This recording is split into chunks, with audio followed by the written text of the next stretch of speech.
نزیکه برفیاده کامازن و پرسروری و دچی نوجی ایکی 6 سال روژا دا مزراندنا ایگتی نشتیمانی کردستانه.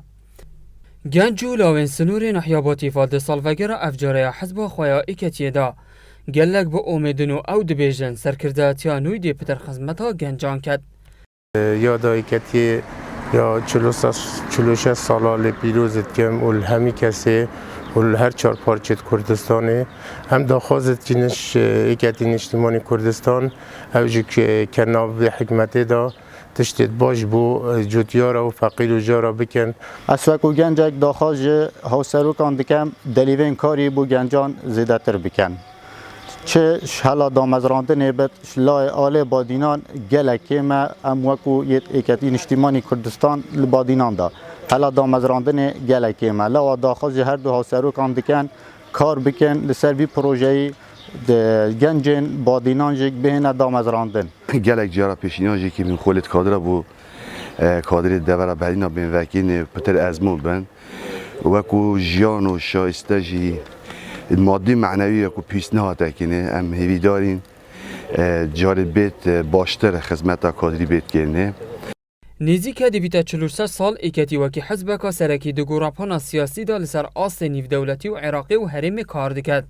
و حتی نوکر رولو پیگه که باش گیره بو بروانی کرن و خدمت کرنا سروریا عراقی و بطابت یا کردستانه.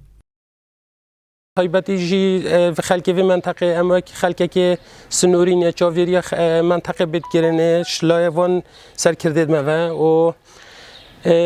گشتو کال جی منطقه که ام چیایی نه پتری منطقه ما چیایی ام هیوید کن چاودیری که الله ولی بید گرنه آنجی چه بجین هاری کاری بید کرنه یعنی هم چاودیریا بازار ما بید کرنه هم چاودیریا زراعت ما بید کرنه. از وقت داخوازی از داخوازش سرکرداتی که دید که پشتی کنگیره چاره ایگتی هاتی بستن داخواز سرکرداتی که دید که زیده تر چوه خواب دید کادر بادینان و هاریکار بتل گل کادر بادینان.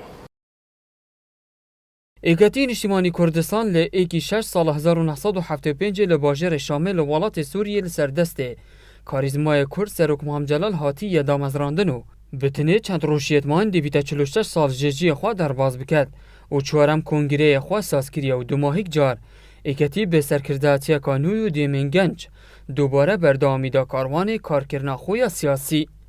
جناحیا با تیفابو و بادینان هاتی سامی